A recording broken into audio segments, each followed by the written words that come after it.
Welcome back. Today we're going to be starting to look at chapter 23. And if you're thinking, oh gosh, that's completely out of order, you're not wrong. But I won't do this very much, but in these first a couple of chapters, I like to do it in a different order. I'm not really nuts about the way the textbook organizes it, so that's why we started in 26 and then jumped back to 23. So don't worry about that, and I won't do that too much to not make it too confusing. This is actually one of the few times that I do that, but I digress. So the title of this chapter is Political Paralysis in the Gilded Age, and today we're going to be talking about Gilded Age politics. So we are looking in this period from actually, Reconstruction is technically still going on at the beginning of this, so there's a little bit of overlap between this era and the Reconstruction stuff that we talked about at the end of 10th grade. So keep that in mind, is that throughout a lot of these things we're talking about today, Reconstruction was still going on, and Reconstruction actually ends during this period. So we're looking at what is sometimes noted as, I hate to say this, but kind of a low point, sort of a boring point. The presidents of this era are the ones that are not exactly memorable.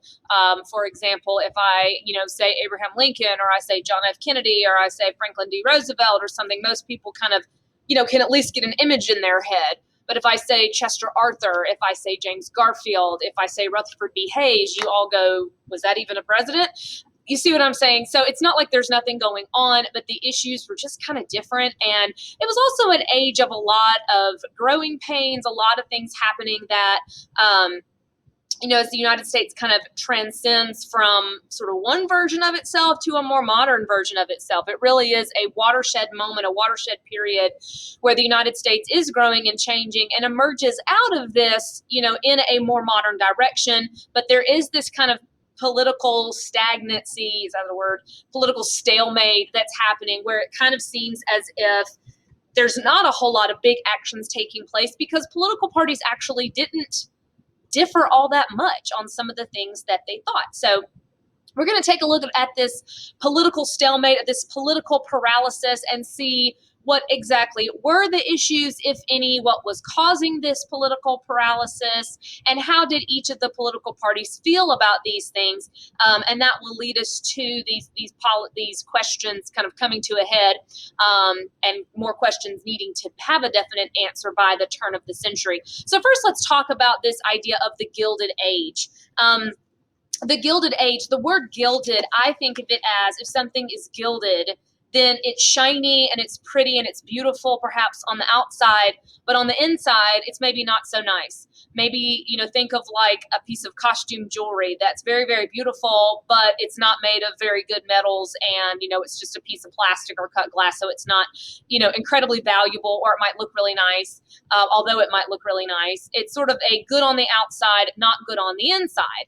And the word Gilded Age was first used by Mark Twain, who is a writer. Some of you recognize Mark Twain from things like Tom Sawyer and all of that. And he was, as well as a novelist, he was kind of seen as a, sort of social commentator of the time. And so he used that word Gilded Age to describe this period, because if you were outside looking in at the United States, you might see what seemed like great wealth and prosperity. This is the day of, a second big wave of industrialization, the birth of modern cities and skyscrapers, and there's huge amounts of wealth, and there are people, becoming ridiculously wealthy for the first time, millionaires, and for the very first time, even billionaires. There seem to be so many opportunities, a higher standard of living for most Americans. There's new products to buy, nice fancy department stores to shop in. The city is this glittery place that's just fascinating and dazzling, and everyone's excited about it. But when you look close, see, that's the gildedness. It looks pretty on the outside,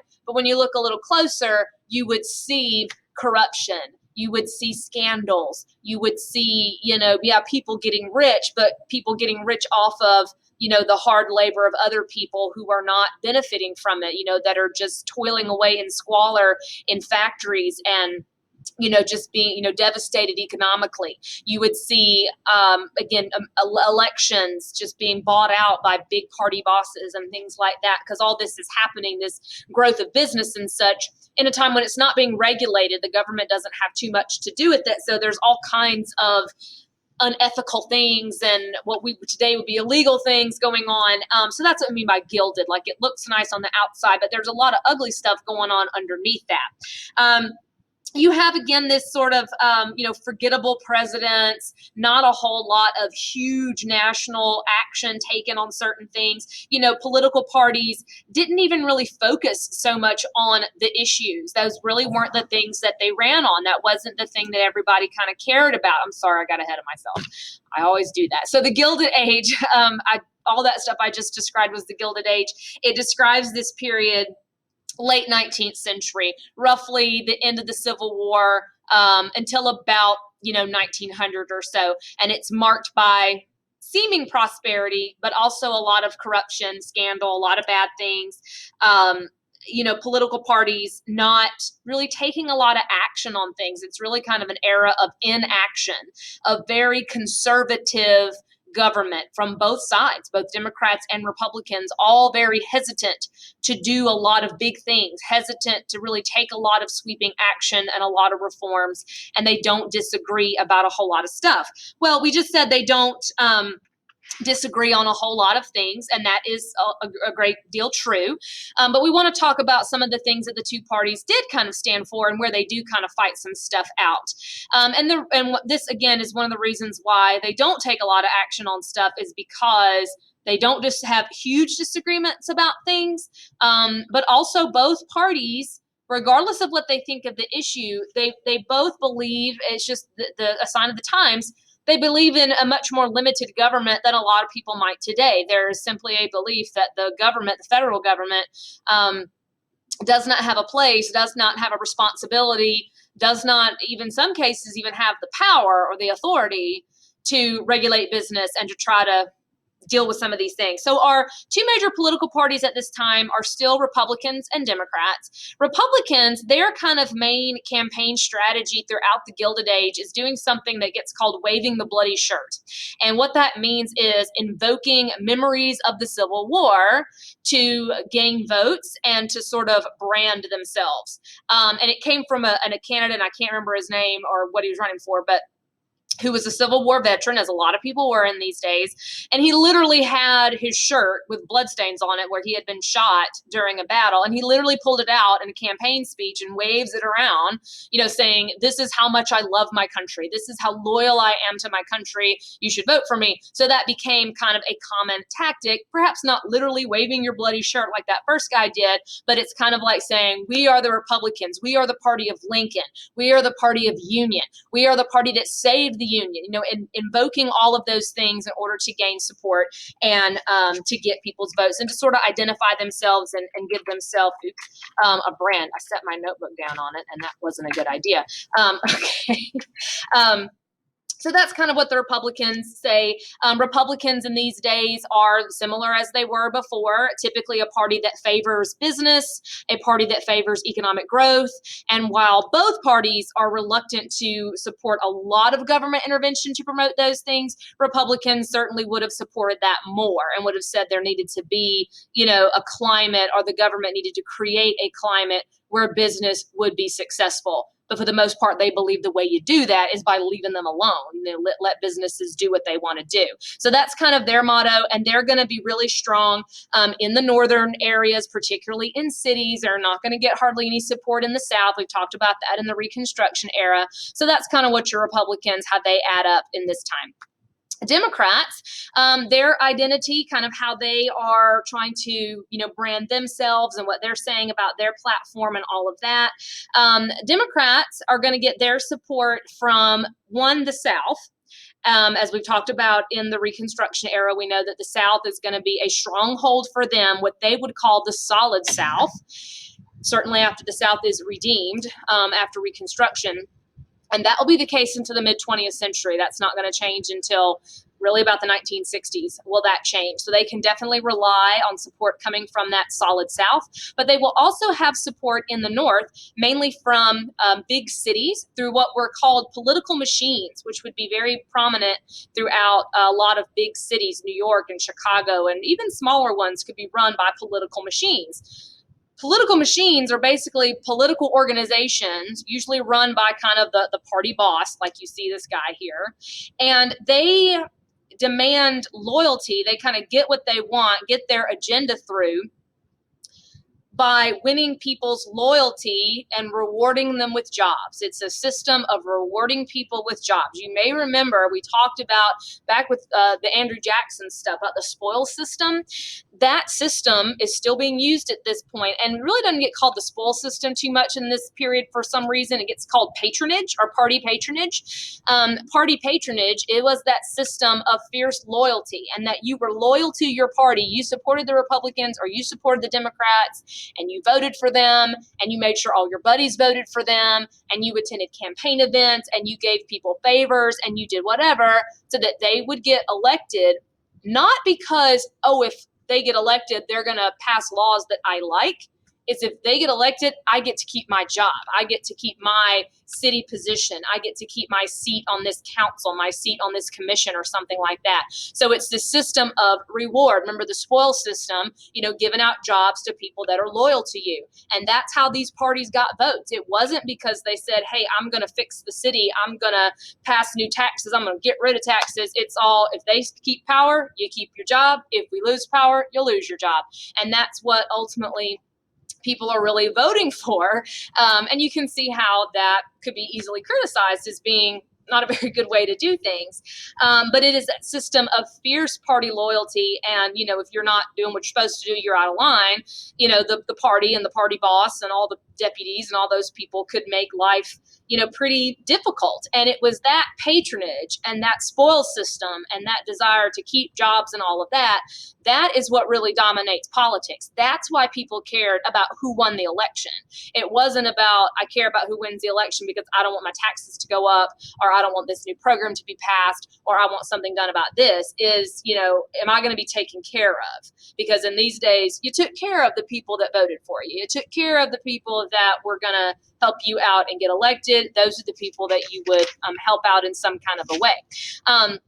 So Democrats gain a lot of support from the South and from particularly in the large cities, immigrants, religious minorities like Catholics and Jewish settlers and people like that. So they're likely to support a lot of Democratic candidates who would then sort of take care of them. So it's not a very good system. You can see that there's a lot of corruption, and there were plenty of people calling for reform at that time that said, hey, patronage is great, but we're, putting people into office that have no business being there. There's people, having government jobs that have no idea what they're doing, or completely incompetent, don't care about the position that they have. They're just there because they're buddy-buddy with somebody else. So there were already plenty of people that said, we need to fix this. We need to at least have exams or tests or something to at least make sure a person's not completely, incapable of doing their job. And so a lot of people are rather concerned about that. Other big concerns of the time, like I said, this was a time of just a great deal of political corruption and scandals. And this was mentioned back in the last chapter we did in 10th grade as well, in the Grant administration, particularly because he's one of these Gilded Age presidents. You had just a lot of corruption, a lot of scandals. I'm not going to talk about any specific ones here, but you can read about some of them, like the Credit Mobilier scandal, and then you've got things happening in cities like the Tweed Ring and stuff like that, where there's just bribery and fraud and all kind of stuff. Grant himself never implicated in any of those things, but it was his cabinet, people he was seen publicly with, and that made him look bad. But it's also just kind of that was something that was going on everywhere, is that there was kind of, just this culture of corruption, this culture of, kickbacks and paying people off and stuffing the ballot box and, giving out preferred contracts to these people or those people. That was just kind of an ugly thing that continued to go on. So that becomes then one of the issues of the day, is how to fix all of that. So there's kind of three major things that people, that the parties were concerned about, even though neither of them were really taking any huge steps towards fixing it one way or the other. But one of those areas of reform, one of the topics of the day was something called civil service reform. Civil service reform were reforms to fix that patronage system or that spoil system. The civil service are people who work for the government. They're not elected positions, but people that are the head of this commission or this transportation board or something like that. That's the civil service. And civil service reform was the idea that there needed to be more